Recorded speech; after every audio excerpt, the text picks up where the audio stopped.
Today I feel like holding the entire footballing world at ransom.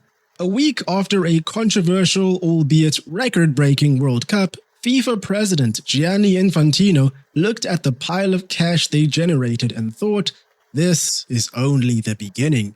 He proposed spinning FIFA's commercial rights into a for-profit company and selling minority stakes to private investors to raise up to $4.2 billion.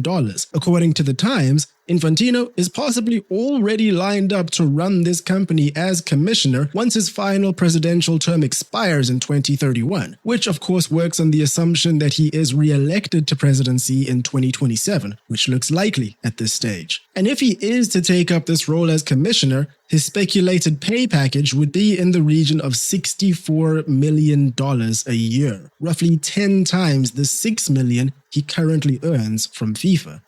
Suddenly, all of his cozying up to Donald Trump makes sense. FIFA has already responded to the assumption that this role is for Infantino. Quote, "This has never been discussed." End quote. So, you see, guys, there's nothing to worry about. However, the FIFA president and administration will and must have leading roles in this entity.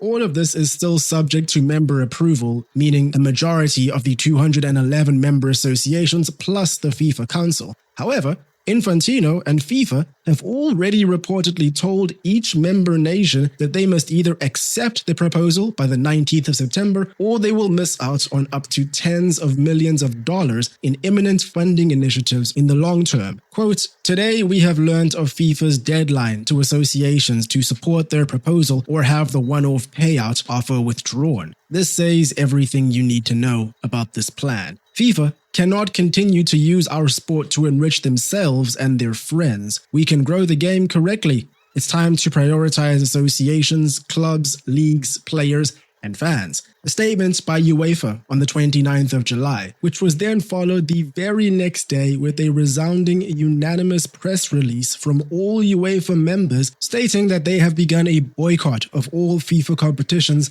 until they sort themselves out. Quote, "This is not a democratic decision, but governance by intimidation, an act of coercion unworthy of an institute entrusted with the stewardship of the global game. Europe's position is clear. We will never lend this model our legitimacy. No one has the moral authority to sell what they merely hold in trust for the next generation."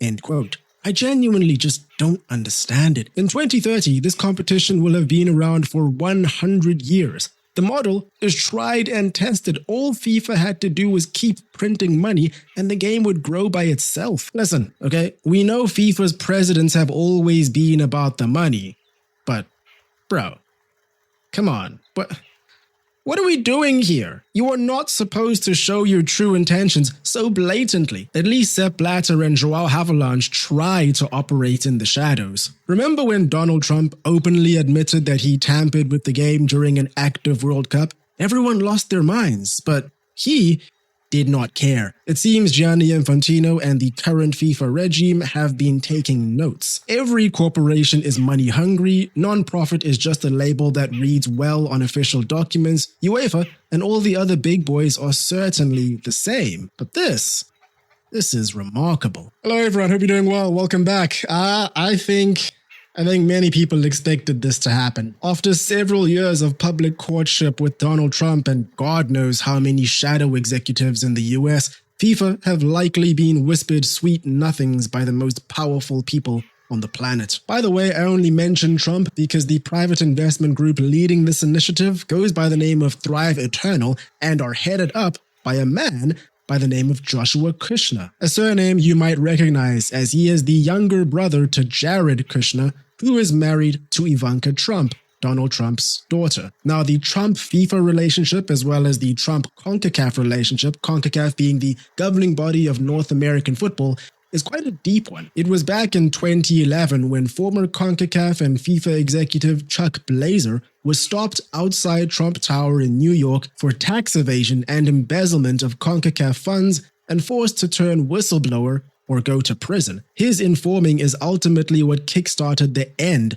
of Sepp Blatter as FIFA head honcho. The feds likely knew Blazer would turn up outside the building at some point because he lived there and had been living there for at least 2 decades. It was widely reported that he had 2 apartments that cost roughly $24,000 a month in total. One apartment was for himself at $18K and the second at $6K for his cats. However, just because he was living there, effectively making Donald Trump his landlord, doesn't alone link him or FIFA, nor does the fact that CONCACAF's administrative headquarters took up the entirety of the 17th floor of the same building from the early 90s up until the mid-2010s. I guess you could argue the same for the fact that FIFA opened up an official office on, guess where?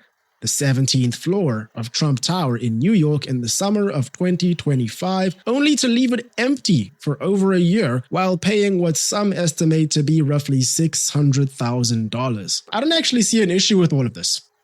I'm also not entirely sure when to put this in the video, but subscribe if you haven't. Helps the channel out a lot. Anyway, let's move on to some numbers. The 2022 World Cup final drew a reported 1.5 billion viewers around the world, making it the most watched football match of all time. FIFA says this tournament went way past it. In person, they say just under 7 million people had reportedly walked through a turnstile at the 2026 World Cup before the final had even kicked off. FIFA, like the Olympics, typically budgets and forecasts in 4-year cycles, starting from the end of the previous tournament, ending and culminating in the big one, the World Cup or the Olympics. Initially, FIFA forecasted that they would make about $10 to $11 billion in revenue in the current cycle, that's 23 to 26, which is a sizable increase of the $7.5 billion that they made in the last cycle that culminated in the World Cup in Qatar. By the time Spain lifted the trophy in New Jersey, reports of up to $15 billion plus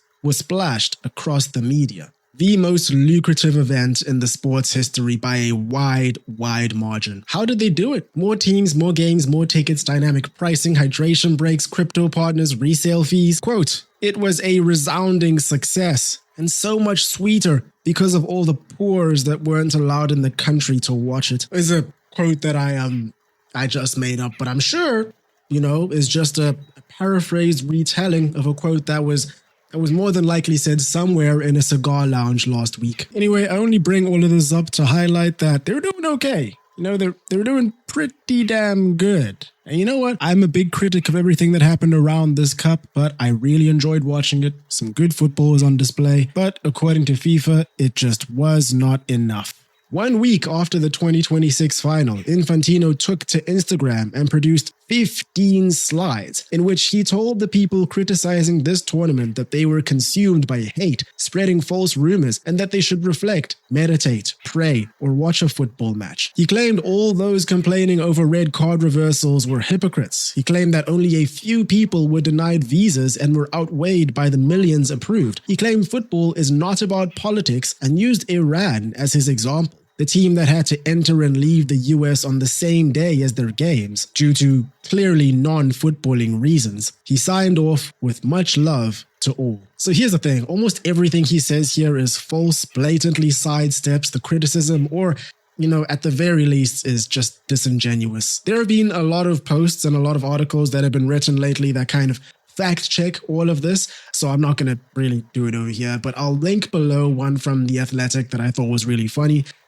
It's a good read. Anyway, 2 days after that Instagram post, the plan to sell the game goes live. The man that heads an organization that as recently as 11 years ago was busted wide open for decades of malpractice by the United States, no less, who answers genuine queries on governance, red card discrepancies, and questionable relationships with 15 slides about love and meditation, is now trying to privatize the game and ignore all criticism, much like how he disables his Instagram comments. I mean, say what you want about Trump, it's not like he pays attention to his comment section, but at least it exists. So in a nutshell, here is the proposed structure. FIFA creates a wholly owned subsidiary called FIFA Forward Enterprise. Into it goes everything commercial: broadcast rights, sponsorship, ticketing, licensing, and the operational delivery of the tournaments themselves. FFE is valued at $20 billion. FIFA then sells between 20 and 30%